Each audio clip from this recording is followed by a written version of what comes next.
When the world laughed at a young African president's impossible farming dream on live television, nobody could have predicted what would happen just weeks later.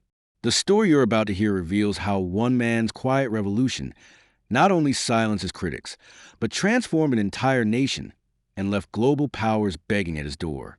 This is the incredible true story of how mockery became miracle and how the last laugh belonged to a man they all underestimated. They mocked him on live television. Not just commentators, not just bureaucrats, but entire networks. Think tanks and policy experts across the globe erupted in laughter when President Ibrahim Traoré Burkina Faso stood before the International Press Corps in Ouagadougou and declared with unwavering conviction, "Agriculture is not our past. It is our revolution." The scene was almost comical to the watching world. Here stood a 34-year-old soldier, turned president barely 2 years into his leadership of one of the world's least developed nations, speaking about transforming the Sahel's harsh landscape into a technological farming paradise. Burkina Faso was still reeling from decades of economic turbulence, regional instability, and the lingering effects of centuries of colonial exploitation. The country ranked among the poorest in the world, with over 40% of its population living below the poverty line. Drought had devastated the region for consecutive years, leaving farmers desperate and food security hanging by a thread. And yet there was Traoré, this young African leader with no formal agricultural training, no background in biotechnology, no degrees in environmental science, standing before the world's media talking about precision agriculture, autonomous farming, drones, solar-powered irrigation networks, artificial intelligence-driven crop optimization, and something he called quantum soil mapping. The terms rolled off his tongue with the confidence of a Silicon Valley tech mogul, but to the assembled journalists and global observers, it sounded like pure fantasy.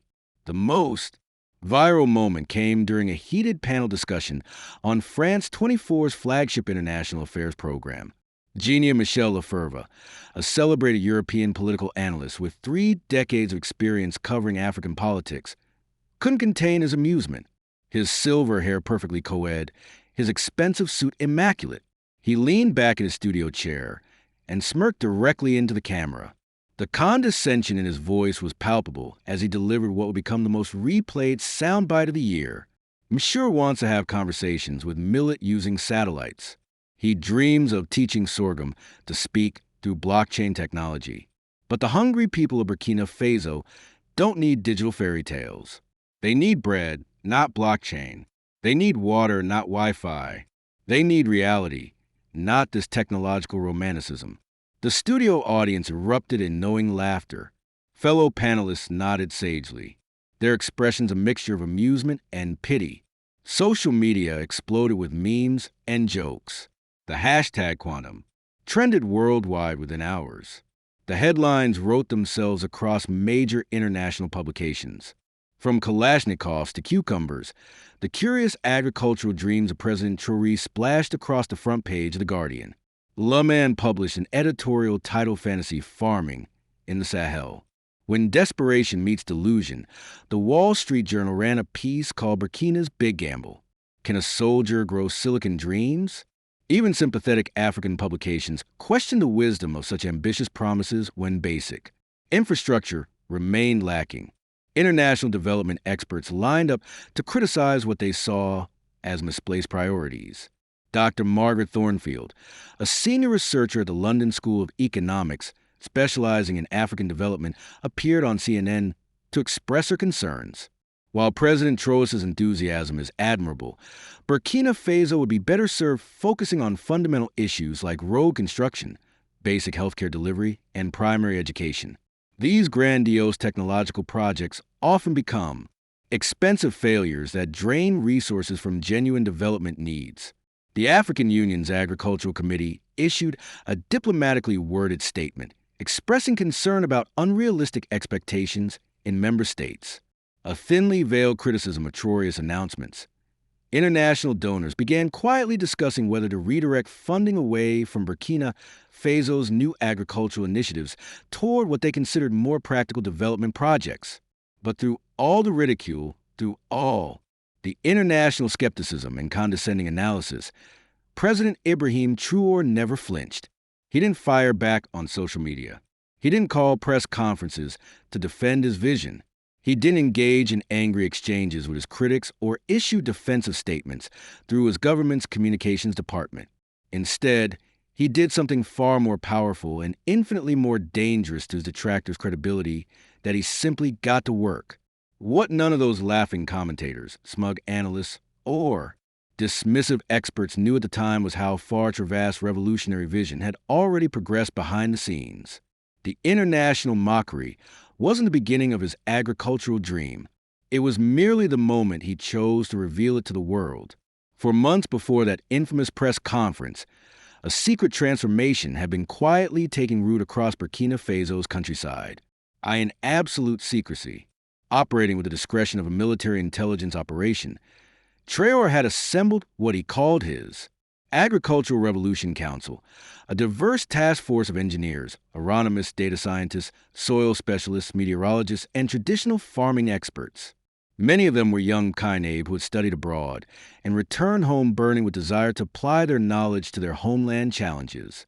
Others were seasoned local farmers whose families had worked the same land for generations, carrying invaluable ancestral wisdom about reading weather patterns, understanding soil behavior, and timing planting cycles. All of them shared one crucial characteristic. They were fiercely loyal to Traorés's vision and completely committed to proving the world wrong. They operated out of a converted military compound 30 kilometers outside. Ouagadougou, working 18-hour days under a strict code of silence. No media interviews, no social media posts, no premature announcements, just focused, determined work on what they call Project Agriova, the most ambitious agricultural transformation Africa had ever attempted to agree his mission. Statement was deceptively simple: to digitize, optimize, and revolutionize every square kilometer of arable land in Burkina Faso using cutting-edge technology seamlessly integrated with traditional farming wisdom. But the execution was breathtakingly complex and sophisticated. The first phase involved comprehensive satellite mapping of the entire country, using a combination of commercial satellite imagery and custom-built drones equipped with multispectral cameras. These drones, assembled in a workshop that had previously manufactured military equipment, flew systematic grid patterns across Burkina Faso's landscape, capturing high-resolution images that revealed soil composition, moisture levels, vegetation, health, and topographical features invisible to the naked eye. But this wasn't just about surveillance and data collection. Traorés's team had quietly installed thousands of soil-embedded microsensors across hundreds of pilot fields in 12 different regions. These sensors, each no larger than a smartphone, transmitted real-time diseases before visible symptoms appeared. Most remarkably, she discovered that the entire system operated on artificial intelligence that grew smarter with each growing season, learning from both sensor data and farmer observations.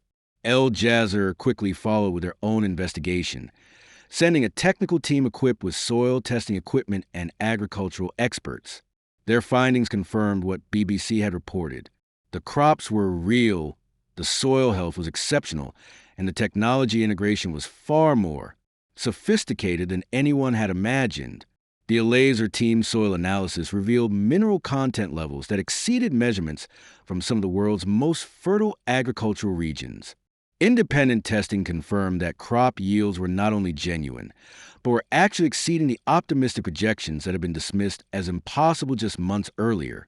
Reuters dispatched their senior African correspondent, along with photographer and videographer, for a comprehensive feature story.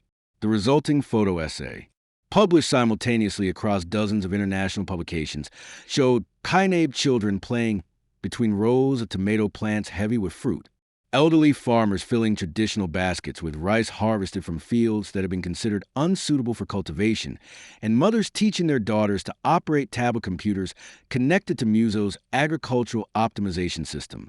The most powerful image from the Reuters series showed an elderly farmer kneeling in rich, dark soil, tears streaming down. His weathered face as he held a handful of peanuts grown on land his family had abandoned during the worst drought years. The caption read simply Hamadou Adrogo. Women farmers traditionally marginalized in discussions about agricultural innovation found themselves at the center of Agriova's success.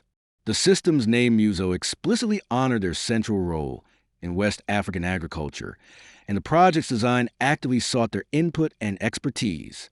Female farmers who had been excluded from traditional extension services became key operators of the new technological systems. Their detailed knowledge of plant behavior and soil conditions proving invaluable for optimizing AI algorithms. 5 months after the viral video that first revealed Agriova's success, an unexpected crisis provided the ultimate test of Traoré's agricultural revolution. Abnormal flooding across southern Europe destroyed significant portions of Spain. Tomato harvest and severely damaged agricultural production in parts of Italy and southern France. Supermarket shelves began emptying and food prices spiked across the European Union. The crisis had multiple causes: climate change-induced weather patterns, aging agricultural infrastructure, and over-reliance on monoculture farming systems that proved vulnerable to extreme weather events. European agricultural experts scrambled to find alternative sources of fresh produce, looking primarily to North African and Middle Eastern suppliers who were themselves struggling with drought conditions. In a move that shocked the international community, Burkina Faso announced it would export surplus agricultural products to help address the European food shortage. The same country that had been receiving food aid just 2 years earlier was now offering to feed its former colonial masters. The announcement was met with initial skepticism. Could a landlocked Sahel nation really produce enough surplus food to make a meaningful difference in European markets? The logistics alone seemed impossible. Burkina Faso had limited transportation infrastructure and no direct maritime access for large-scale exports. But Agriova's success had attracted international investment in transportation and logistics infrastructure. New partnerships with neighboring countries created efficient export corridors through ports in Ghana and Ivory Coast. Refrigerated transportation systems powered by the same solar technology that drove the irrigation networks maintained crop quality during long distancias transport. The first shipment of Burkinabe tomatoes, millet, and beans arrived at Paris Charles de Gaulle Airport on a Thursday morning, accompanied by a media circus that captured the profound irony of the moment. French officials who had once dismissed Troy's agricultural vision as African fantasy now found themselves expressing gratitude for Burkina Faso's assistance. The quality of the produce exceeded all expectations. Independent testing revealed that Agriova's precision agriculture techniques had produced crops with superior nutritional content compared to conventionally grown European alternatives. The tomatoes contained higher levels of vitamins and antioxidants, while the grain showed optimal protein compositions that reflected careful soil management and targeted fertilization. The Jamel Levra, the analyst who had become the unwitting symbol of international skepticism about African innovation, was assigned to cover the arrival of Burkina Faso's food exports for France 24. The footage of him standing silently as bags of African-grown produce were unloaded at European airport became an instant internet sensation, spawning countless memes and social media commentary about the reversal of traditional North-South development narratives. The psychological impact of watching African food feed European consumers was profound for viewers across both continents. For Africans, it represented a long overdue reversal of historical power dynamics and a concrete demonstration of the continent's potential for innovation and productivity. For Europeans, it forced a confrontation with assumptions about African capabilities and global economic relationships that many had never previously questioned. The symbolic impact extended far beyond immediate food relief. For the first time in modern history, an African nation was not just achieving food security for its own population, but actively contributing to global food supply chains during a crisis. The psychological effect on both African self-perception and international attitudes toward African capabilities was profound. European consumers began, specifically requesting Burkina produce, viewing it as premium quality food produced through innovative, sustainable methods. High-end restaurants in Paris, London, and Rome began featuring Agrinova ingredients on their menus, charging premium prices for vegetables grown using the revolutionary farming techniques that had captured global attention. The economic impact was transformative. Burkina Faso's agricultural exports generated more foreign currency in 6 months than the country had earned from traditional mineral exports in the previous 2 years. The success created a multiplier effect throughout the economy, generating employment in transportation, packaging, quality control, and international trade sectors. Agricultural delegations from dozens of countries began requesting visits to Burkina Faso to study the Agriova model. The World Bank, which had initially declined to fund Trost's unrealistic agricultural initiatives, announced a $500 million investment program to support similar projects across West Africa. The African Union declared Agriova a continental success story and established a task force to replicate its methods in other member states. Universities across the United States and Europe began developing curricula around the Burkina model, combining traditional agricultural knowledge with modern technology. Silicon Valley venture capitalists, many of whom had never seriously considered investing in African agriculture, started exploring partnerships with Birkin tech companies. The technology transfer worked in multiple directions. While other countries sought to learn from Agriova's success, Burkina Faso actively adapted innovations from different agricultural systems around the world. Israeli water management techniques were integrated with Australian drought-resistant crop varieties, and Japanese precision farming methods all filtered through the lens of West African environmental conditions and cultural practices. The transformation went beyond agriculture. Burkina Faso's successful integration of artificial intelligence, renewable energy, and traditional farming practices attracted international attention to other sectors of its economy. Tourism began increasing as visitors wanted to see the miracle farms for themselves. Educational tourism became a significant revenue source, with agricultural colleges and development organizations paying substantial fees to study Agriova's methods firsthand. Younger Kinab, who had previously sought opportunities abroad, began returning home to participate in their country's technological revolution. The brain drain that had characterized the country's relationship with its educated diaspora reversed as talented individuals recognized opportunities to apply their skills in meaningful ways within their homeland. International media coverage shifted dramatically. Where once headlines had focused on conflict, poverty, and humanitarian crisis, stories now highlighted innovation, success, and African solutions to global challenges. The narrative of African dependency on foreign aid and expertise was replaced by recognition of African ingenuity and leadership. The change in international discourse was particularly evident in academic and policy circles. Development studies programs that had traditionally focused on external interventions and foreign aid began examining endogenous innovation and locally driven solutions. The Burkina model became a standard case study in business schools and policy programs worldwide. But perhaps the most remarkable aspect of the entire transformation was Traoré's response to his newfound international acclaim. When countries that had previously mocked his vision began requesting partnerships and technical assistance, he didn't seek revenge or demand apologies. Instead, he welcomed them with the same quiet dignity he had maintained during the period of ridicule. "Knowledge belongs to humanity," he said during a speech at the African Union headquarters in Addis Ababa. "What we have learned in Burkina Faso should benefit farmers everywhere. Our success is meaningless if at 67 returns to his family's ancestral farmland after the most successful harvest in 3 generations." But the story behind that photograph was even more compelling than the image itself. Adrogo had been forced to abandon his family's land. 5 years earlier, when consecutive droughts made farming impossible, he had moved to Ouagadougou, joining millions of other climate refugees in urban slums, working odd jobs and sending small amount of money back to his wife and grandchildren who remained in their village. When Agriova's pilot program reached his region, local agricultural extension officers contacted families who had abandoned their farms, inviting them to participate in the restoration project. Adrogo was skeptical. He had farmed that land for over 40 years and knew its limitations intimately. But the combination of financial incentives and technological support convinced him to return. Working with Agriova engineers, Adrogo discovered that his traditional knowledge about seasonal patterns and soil behavior was invaluable for calibrating Muso's algorithms for his specific microclimate. The AI system learned from his expertise about subtle environmental indicators that sensors couldn't detect, while providing him with data about soil chemistry and moisture patterns that enhanced his decision-making. The result was the most successful harvest his family had experienced in living memory.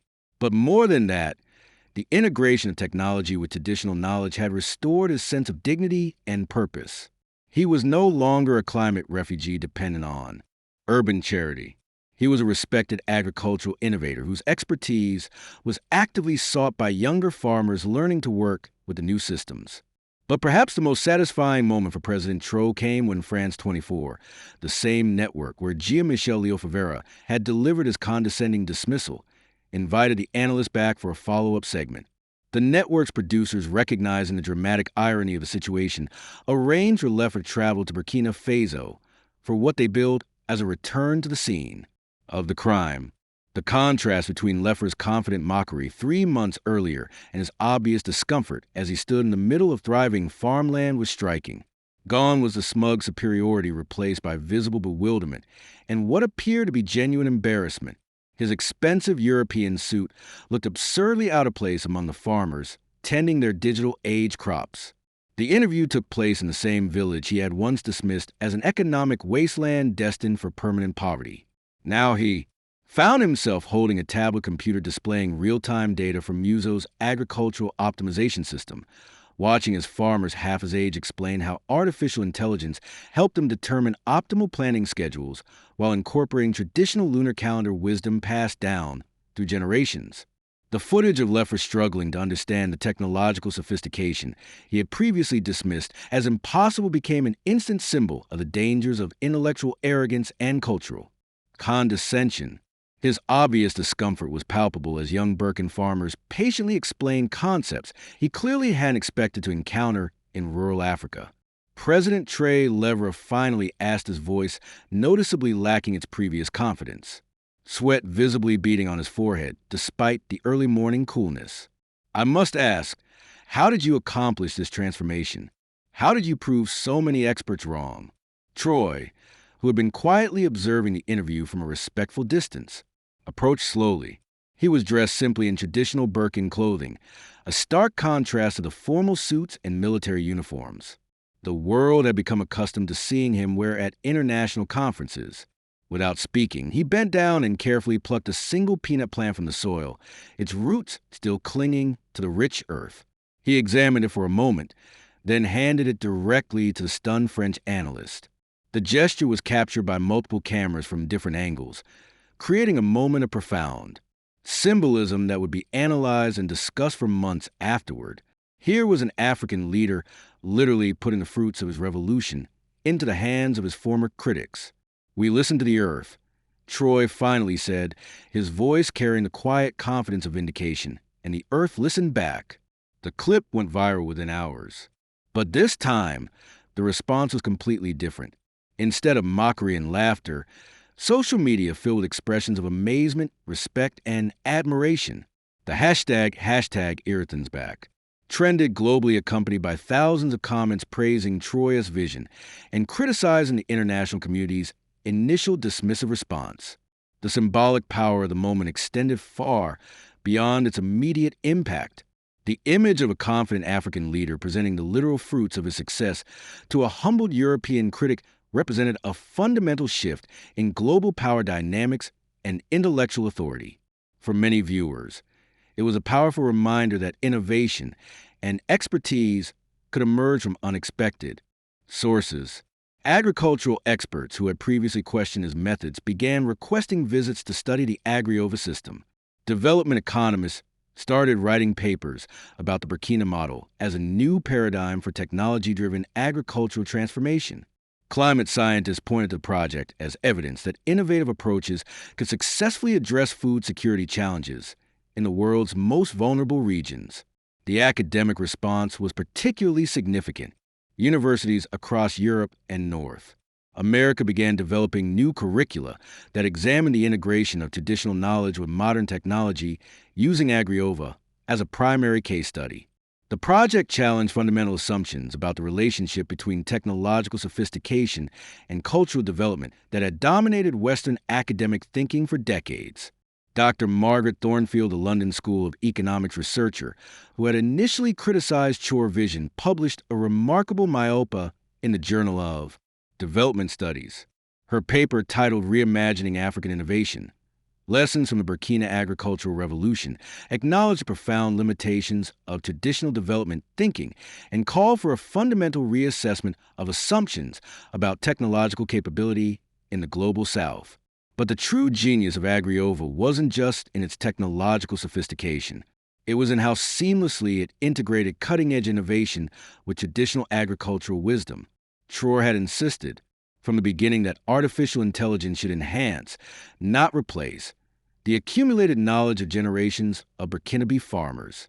Traditional crop rotation cycles passed down through oral history spanning centuries were carefully coded into Muso's algorithms. Ancient planting myths and seasonal celebrations weren't dismissed as superstition, but analyzed with practical wisdom they contained about weather patterns and soil behavior. Elder farmers who had initially been skeptical of robot agriculture found themselves serving as honor consultants, guiding young engineers through irrigation techniques that had sustained communities through previous droughts. The collaboration between old and new created something unprecedented: technology that respected and amplified human wisdom rather than replacing it. Muso's artificial intelligence learned from every interaction with traditional farmers, incorporating their insights about subtle environmental changes that sensors couldn't detect.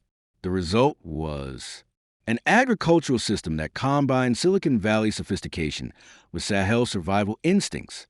The land is healing, observed Yakuba Swogo, a tribal chief whose community had participated in the early pilot programs. Because for the first time in many generations, we are not trying to conquer it or extract from it. We are listening to what it needs and working with its natural rhythms. The healing wasn't just agricultural. It was cultural and psychological. Young Kainab, who had previously viewed traditional farming as backwards and shameful, began taking pride in their agricultural heritage. The integration of technology with ancestral knowledge created a narrative of progress that didn't require abandoning cultural identity, remains isolated. The earth that feeds us is the same earth that feeds all of humanity. Training programs were established to teach the AgriOva methodology to agricultural experts from around the world. Burkina Faso began sharing its technology platform freely with other developing nations, refusing to patent or restrict access to innovations that could address global food security challenges. The spirit of collaboration and knowledge sharing that characterized Traoré's approach to international relations reflected the same philosophy that had made AgriOva successful: the recognition that sustainable progress required integration, cooperation, and respect for diverse forms of wisdom. International development organizations began fundamentally reassessing their approaches to agricultural development. The success of AgriOva demonstrated that technology transfer didn't necessarily require external expertise. Indigenous innovation could be equally or more effective when properly supported and resourced. The lessons extended beyond agriculture to other development sectors. Health systems, education programs, and infrastructure projects began incorporating similar principles of combining traditional knowledge with modern technology, respecting local expertise while embracing innovative solutions. As the first anniversary of the viral farming video approached, international development experts began reassessing their assumptions about African capabilities and the potential for technology-driven agricultural transformation. Academic papers analyzing the Burkina miracle were published in prestigious journals, examining how a combination of visionary leadership, technological innovation, and cultural sensitivity had achieved results that traditional development approaches had failed to deliver. The story of Ibrahim Traoré agricultural revolution became more than just a success story about farming technology. It became a powerful narrative about the danger of assumptions, the importance of perseverance in the face of criticism, and the transformative potential of combining respect for traditional knowledge with embrace of innovative solutions. Young people across Africa began looking to Burkina Faso as proof that the continent could lead rather than follow in technological innovation. The phrase "listen to the earth" became a rallying cry for sustainable development, approaches that prioritize environmental harmony over extraction and exploitation. Tech entrepreneurs across the continent began developing applications of AgriOva's principles to other challenges. Urban farming initiatives in Lagos integrated A-intervent optimization with traditional Nigerian agricultural practices. Kenyan startups developed mobile platforms that connected small-scale farmers with precision agriculture tools and market opportunities. South African universities established research partnerships with Burkina Faso to study applications of the technology to different climate conditions and crop varieties. The ripple effects continued expanding. Climate scientists studying Agriova's carbon sequestration results discovered that the project's soil management techniques were removing significant amounts of carbon dioxide from the atmosphere. The integration of traditional agroforestry practices with precision agriculture created farming systems that actually improved environmental conditions while increasing productivity. Environmental organizations that had initially been skeptical of high-tech agricultural approaches began recognizing Agriova as a model for sustainable intensification. The project demonstrated that technological innovation could enhance rather than degrade environmental quality when designed with ecological principles in mind. The cultural impact was equally significant. Traditional festivals celebrating agricultural cycles experienced renewed relevance as young people connected ancient celebrations with modern farming practices. Languages that had been declining as young people migrated to cities began recovering as technological agriculture created meaningful employment opportunities in rural areas. Educational systems across West Africa began incorporating Agriova's integrated approach to traditional and modern knowledge. Students learn computer programming alongside traditional crop rotation techniques, studying soil chemistry while practicing ancestral planting ceremonies. The education model challenged false dichotomies between tradition and modernity, demonstrating that progress could enhance rather than replace cultural heritage. The man who had been mocked on international television for his impossible dreams had not only achieved his vision, but had fundamentally changed global perceptions of African potential. The laughter that had once echoed through television studios and social media platforms was replaced by respectful attention to African voices and solutions. International conferences on agricultural innovation now regularly featured African speakers and prioritized African perspectives on sustainable development. The Global South was no longer viewed primarily as a recipient of Northern expertise, but as a source of innovative solutions to worldwide challenges. Sometimes the most profound revolutions begin not with violence or conquest, but with patience, vision, and quiet determination to prove that a better way is possible. Ibrahim Traoré didn't just transform Burkina Faso's agricultural sector. He cultivated dignity, harvested respect, and planted seeds of possibility that would grow far beyond his country's borders. When the world finally stopped laughing at the young African president's impossible dream, they discovered something that changed everything. He had been right all along. The greatest revolutions aren't always fought with weapons.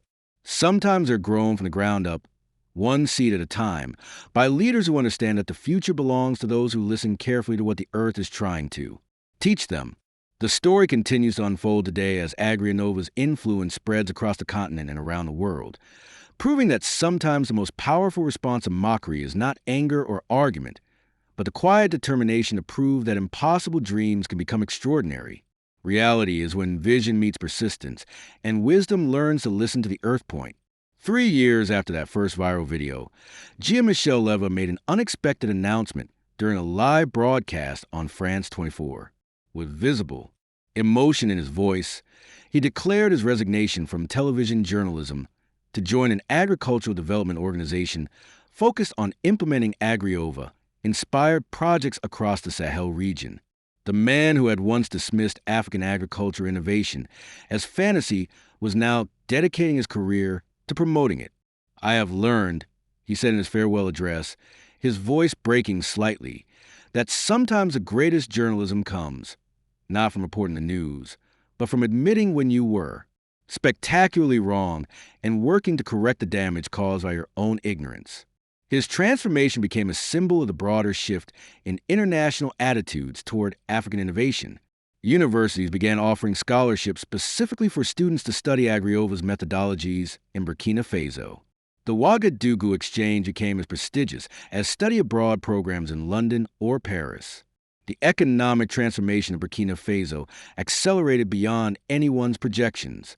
Agricultural exports now comprise 60% of the country's GDP, transforming it from one of the world's poorest nations to a middle-income country within 5 years. The success story attracted investment in other sectors. Renewable energy manufacturing, educational technology, and sustainable mining practices all benefited from the credibility Agriova had established. International fashion designers began incorporating traditional Burkinabe textiles into high-end collections, marketing them as products from a nation that revolutionized agriculture. The country's cultural exports followed its agricultural success, with Kaine music, art, and cuisine gaining international recognition. But Traoré remained focused on the fundamental mission that had driven him from the beginning.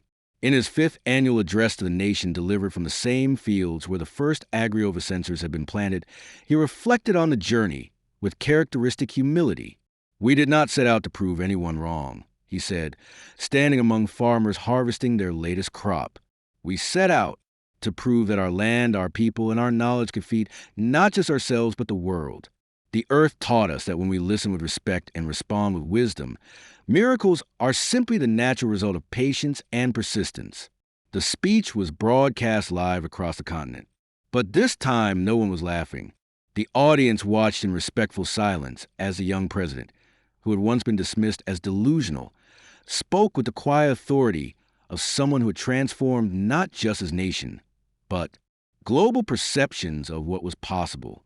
When vision met determination, as the camera panned across the endless green fields that had once been considered impossible, viewers around the world understood they were witnessing something unprecedented, a revolution that had been grown from the ground up, one seed at a time, by people who had never stopped believing that the earth would listen to those who learned how to listen to it first.